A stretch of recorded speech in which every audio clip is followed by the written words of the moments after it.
अब आप ये बताओ, फोन कितने लोगों के पास है यहाँ, और ट्विटर अकाउंट कितने लोगों के पास है?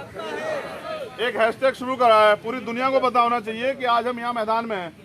दिलीप मंडल भाई ने शुरू किया है और हमने उस पर ट्वीट कर दिया। मैं चाहता हूँ आप लोग जो है ना, अब सरकार को अपनी ताकत बताओ कि युवा जब निकलता है तो निजाम बदल देता है। इनकी तो हस्ती क्या है दर्शकों वालों की।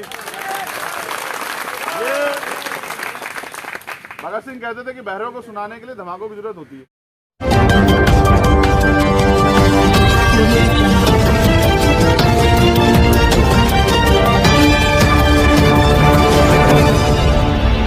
एक बार की खुराक के बाद थोड़ी देर की एनर्जी रहती है। एनर्जी आज पूरे दिन रहेगी और फिर एनर्जी लगातार हो जाएगी। ये इसको समझना पड़ेगा शिक्षक भर्ती घोटाले को है क्या। आप लोग 70 दिन से आंदोलन कर रहे हैं। ये अगर 100, 200, 500, 1000 करोड़ का मामला होता सरकार से निपटा देती। ये पीढ़ियों का मामला है। बेसिकली आरक्षण क्या है ये हम समझें। आरक्षण रिप्रेजेंटेशन है, प्रतिनिधित्व, कि भाई किस समाज की कितनी भागीदारी जो है ना राजकाज में होगी। और जिनकी भागीदारी नहीं है ना, मैं समझता हूँ कि उनकी बात ही नहीं होगी। बुरा ये हुआ आरक्षण से जो अध्यापक बना ना, उसने अपने वर्ग के बच्चों को पढ़ाना शुरू किया कि भाई ये भी आगे बढ़े। क्योंकि हर वर्ग जो है ना गुलामी से मुक्ति चाहता है, वो कोई हो। तो ये सरकार को इसलिए बुरा लगता है टीचरों को, अध्यापकों के विषय में, कि अगर ये वर्ग समझदार हो जाएगा, आगे बढ़ जाएगा, तो फिर ये जो है ना, जो गैर बराबरी हम करते हैं, अन्याय अत्याचार हम करते हैं, ये खत्म हो जाएगा। देखो बात, सबसे बड़ी बात क्या है ना, ये सरकारी नौकरियां हमें रिसोर्सेज देती हैं। जैसे एक व्यक्ति अध्यापक बना या किसी और जॉब में गया, तो वो इतना संपन्न हो जाता है कि वो अपने बच्चों को जो है ना अच्छी पढ़ाई करा सकता है। जैसे आप और मैं प्राइमरी स्कूल में पढ़ के आए होंगे, मैं तो प्राइमरी स्कूल से पढ़ा हुआ हूँ, ठीक है। लेकिन अगर आपके हम लोग नौकरी लगते हैं, जैसे आप लोगों को तो मिलेगी नौकरी, चिंता मत करो, आपके तो कोई छीन नहीं सकता। किसी की माँ ने दूध नहीं पिलाया छीन आपकी। तो मैं लिख के देता हूँ कि आप अपने बच्चे को प्राइमरी स्कूल में नहीं पढ़ाओगे, आप प्रयास करोगे कि मैं उसको आज के समय की व्यवस्था को देखते हुए अंग्रेजी मीडियम में पढ़ाऊँ। पढ़ाओगे नहीं पढ़ाओगे? तो पढ़ाओगे तो वो तैयार हो जाएगा, अपनी क्षमता में आ जाएगा, तो वो एक और पीढ़ी को तैयार करेगा जब वो आपसे अच्छी जॉब लेगा। तो मेरे आप तो अध्यापक बने, वो क्या बनेगा? IAS बनेगा, IPS बनेगा, वकील बनेगा, इंजीनियर बनेगा, तो वो एक और पीढ़ी को तैयार करेगा। ये पीढ़ी दर पीढ़ी जो बदलाव हो रहा है ना भाई, 50 से पहले क्या था हमारे पास? महिलाओं को तो आज़ादी ऐसे भी नहीं थी, बैठ जाए। मैं बुरी बात कह रहा हूँ लेकिन सच है, बहनें हैं और आप आंदोलन करिए, आपको कहना पड़ेगा। इस देश में स्तन ढकने के लिए टैक्स देना पड़ता था मेरी बहनों, पूरी, ये सच है इस देश का।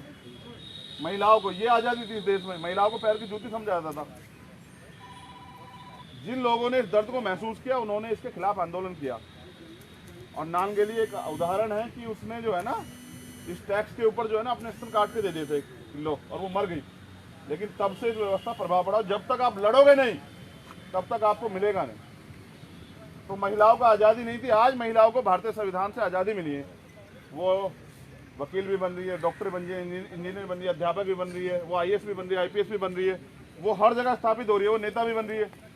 इस आज़ादी को हमें लंबे समय तक समाज के लिए छोड़ के जाना है, देश के लिए छोड़ के जाना है, पीढ़ियों के लिए छोड़ के जाना है। क्योंकि जिस तरह से अभी आप देखो निजीकरण कर रहे हैं, मैं सोच रहा था क्या क्या बेचेंगे, अब मुझे लगता है कुछ बचेगा नहीं। कितने स्कूल जो है ना सरकारी स्कूल, आपको पता है क्यों दे रहे नौकरी आपको? बहुत सारे सरकारी स्कूल जो है ना 10,000 लखा दिए हैं, क्योंकि सरकार को पैसा चाहिए। सरकार ने जो घोटाले किए, सरकार ने जो विज्ञापन दिए ना इतने बड़े बड़े, और तमाम तरह से जो सरकारी लूट होती है चुनाव के समय में, ये जो भारतीय जनता पार्टी वर्तमान की सरकार है, इनको पैसा चाहिए। किसी की लाश करके आए, कोई मर के आए, किसी को जल के आए, कैसे भी आए, चाहे देश बिक के आए। तो अब इन्होंने वो जो नई NPM लाए ना, वो क्या NMP पाइपलाइन, हाँ वो जो पाइपलाइन है ना, उसमें कह रहे हैं कि भाई हम बेच थोड़ा रहे हैं, लीज पे दे रहे हैं। ये बेवकूफ़ बना रहे हैं। उसमें पढ़ने वाले जो है ना, उसमें जो काम करने वाले दलित अधिकारी हैं, पिछड़े अधिकारी हैं, उनको ही निकालेंगे चिन्हित करके। समझ लो कैसे कि भाई तुझसे तो अच्छा काम नहीं हो रहा, तू लेट आ रहा है, तेरे ऊपर तेरी उसमें CR में रेड कलम फिर जाएगी। इस तरह करके चुन चुन के वहाँ से निकाल के ये पूरे सिस्टम पे कब्जा करना चाहते हैं। आप सोचो, जब पूंजीपति के हाथ में होगा तो क्या सिक्योरिटी है जॉब की? वो तो अपने आदमी बिठाएगा, तुम्हारे आदमी क्यों देगा?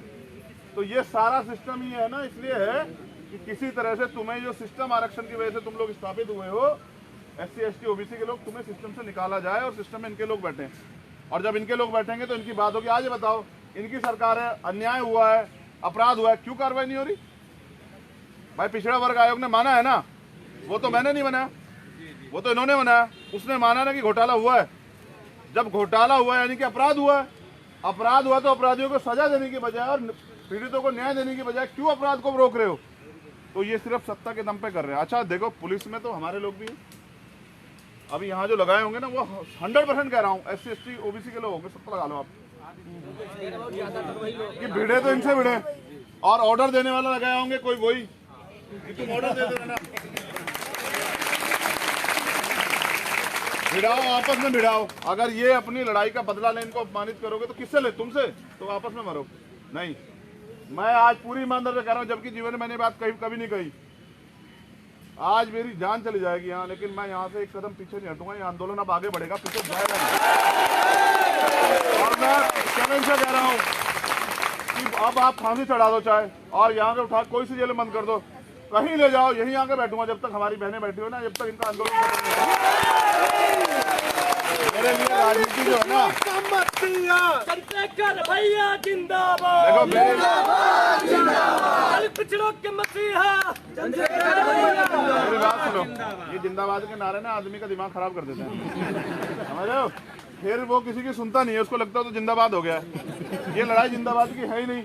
मैं आपसे पूछना चाह रहा हूँ, देखो मैं एक प्राइमरी स्कूल के हेडमास्टर का बेटा हूँ।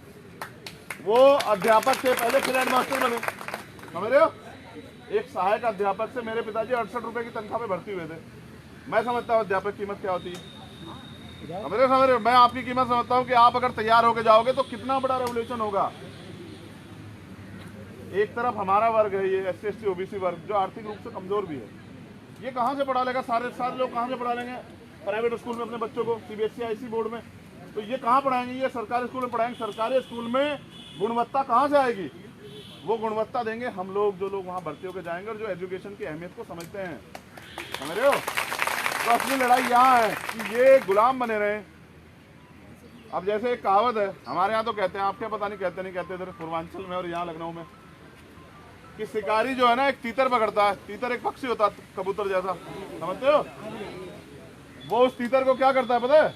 उसको खूब खिलाता पिलाता, पालता है उसे, जैसे इन्होंने पाल रखे। तुम अपने आप समझ जाओगे, मैं नाम भी नहीं लेता। देखो उस तीतर को वो खूब खिलाता पिलाता है, ठीक है, पालता है उसे, और फिर उसको जंगल में लेके जाता है शिकार करने के लिए। उसके आगे दाना गिरता है और उसकी जात के जो लोग हैं ना, वो देखते हैं, हमारा भाई दाना खा रहा है, तो वहां जाके उसके साथ दाना खाने लगते हैं। फिर पकड़े जाते हैं। पकड़े जाने के बाद क्या होता है? जो पालतू है उसे छोड़ देते हैं, अब बाकी लोग गले कटते हैं। ये हो रहा है सिर्फ। ये जो नेता जो है ना, जो हमारी बात नहीं कर सकते, वो हमें न्याय दे देंगे। इनको अपनी कुर्सियां प्यारी है, इनको अपने बच्चों को, मैं इनसे बता रहा था अपने भाइयों से कि अपने बच्चों को भेजेंगे ऑक्सफोर्ड, और हमारा बच्चा यहाँ पढ़ेगा, उसको कहेंगे जाओ राम मंदिर की लड़ाई लड़ो। मैं पूछ रहा हूँ, बन गया राम मंदिर, नींव रखी गई, हमारा क्या हुआ? मैंने कल भी पूछा, मुझसे कह रहे थे राम मंदिर से रोजगार मिलेगा। वो पत्रकार कह रहे थे, मैंने उनसे कह दिया कि वो अगर ये हल्ला ना मचो, कह रहे आप हल्ला मचाते हो। मैंने कहा हल्ला इसलिए मचाता हूँ क्योंकि बहरी सरकार सुनती नहीं है। अगर ये सरकार सुन ले, हल्ला क्यों मचे हम लोग? अगर ये सरकार आपको न्याय देती, आप क्यों बैठे होते हैं 70 दिन से? काम नहीं है आपके घरों में? तो मैंने इसलिए कहा कि भाई वो 69,000 शिक्षक भर्ती वाले बच्चे बैठे हैं, कोई नहीं सुन रहा, और अगर जाते हैं किसी के पास सुनाने तो लाठी बजा देते हो, कपड़े फाड़ देते हो। ये इसको सामाजिक न्याय कहते हो? तो फिर मैंने उनसे कहा कि भाई कह रहे हैं राम मंदिर बनेगा, तो मैंने कहा उससे क्या हो? कह रहे रोजगार मिल जाएगा। मैंने कहा इसलिए मोदी जी जो हैं वो बेच रहे हैं सारे सरकारी उपक्रम कि हर जगह मंदिर बना बना के रोजगार देंगे। ये जो समझने का आपको समझना पड़ेगा। देखो मंदिर मस्जिद की लड़ाई है ही नहीं, लड़ाई इस देश में अधिकारों की है। मैं पूछना चाहता हूँ, क्या कोई मंदिर या मस्जिद आपको रोटी दे देगा? आपके बच्चों का इलाज करा देगा? आपको पढ़ाई की व्यवस्था करा देगा? आपको तमाम तरह की जो सुविधाएं हैं जो आम आदमी को मिल रही है वो दे देगा? हमें समझना पड़ेगा कि सब चीज़ें अपनी जगह ठीक हैं, लेकिन यहाँ हम लोग किस हालत में रहने वाले, इसके जिम्मेदार हम ही हैं। तो मैं आज यही हूँ, और मैं तो यही नहीं, आज नहीं हूँ, जो भी होगा झेला जाएगा। आप साथ मिलकर झेलेंगे, चाहे विजय हो या वीरगति। मैंने आपको बता दिया कि मुझे कहीं ले जाना 7 सालों में, पूरी तानाशाही करें, मैं जब तक छूटूंगा यहीं आके बैठूंगा वापस। मैं इनको बेबस कर दूंगा कि ये लोग जो है ना, ये कहेंगे कि इनको यहाँ से इनका न्याय दो और इनको भेजो यहाँ से, इनसे बचो। लेकिन आपको ये याद रखना है, एक बात आखिरी कह रहा हूं, आज तो 4-5 बार सुनोगे आप मुझे कि चुनावी हिंदू नहीं बनना, समझ रहे हो? वो चुनावी हिंदू नहीं बनना, उसकी वजह से अगर तुम्हारा भला हुआ हो तो रोज बन जाओ, और अगर तुम्हारा भला ना हो रहा हो, तुम्हारा नाश ही हो रहा हो तो मत बनो, बहुत हो गया भाई। धर्म है बहुत, देखो भारत का संविधान जो है ना, वो आर्टिकल 25-26 में धार्मिक आदेश देता है, आप धर्म में रहो, मानो, बहुत अच्छी बात है, कोई दिक्कत नहीं। लेकिन मैं पूछ रहा हूँ, ये भारत है, यहाँ बारिश करवाने के लिए ना मेंढक मेंढक की शादी करवाते हैं लोग। आप पढ़े लिखे लोग हो, मुझे बताओ, मेंढक मेंढक की शादी से बारिश हो जाएगी क्या? और अगर मैंने तो सुना, अखबार में पढ़ा था, कह रहे कि अगर बारिश ज्यादा हो जाए तो तलाक करवा देते हैं।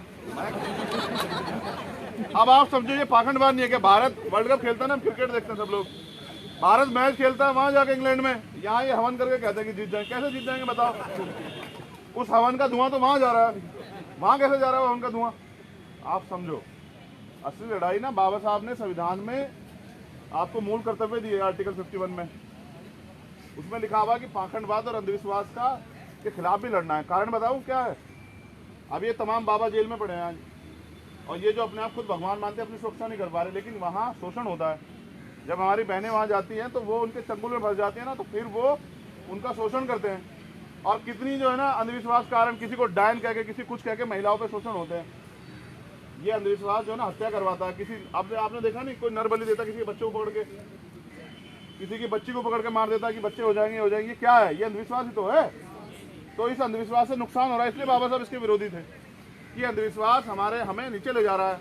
हाँ, मैंने एक और चीज़ शुरू की, यहाँ तो हम बैठे हैं। अब आप ये बताओ, फ़ोन कितने लोगों के पास है यहाँ, और ट्विटर अकाउंट कितने लोगों के पास है? एक हैशटैग शुरू करा है, पूरी दुनिया को पता होना चाहिए कि आज हम यहाँ मैदान में हैं। दिलीप मंडल भाई ने शुरू किया है और हमने उस पर ट्वीट कर दिया। मैं चाहता हूँ आप लोग जो है ना, आप सरकार को अपनी ताकत बताओ कि युवा जब निकलता है तो निजाम बदल देता है। इनकी तो हस्ती क्या है दर्शकों वालों की। ये भगत सिंह कहते थे कि बहरों को सुनाने के लिए धमाकों की जरूरत होती है। आज मैं आपसे कह रहा हूं कि अकेले भगत सिंह और उनके साथियों ने हमें अंग्रेजों से आजादी दिला दी। आप तो ये तमाम भगत सिंह बैठे हुए हैं, अगर भगत सिंह ना होते तो यहाँ कहाँ होते? अच्छा, ये भी सुन लेना, कुछ लोग जो नए हैं ना, उनको ये नहीं पता, उनको लगता है, क्योंकि जानते नहीं ना, उनको लगता है जय भीम का नारा एक जाति का नारा है। ये बिल्कुल नहीं है।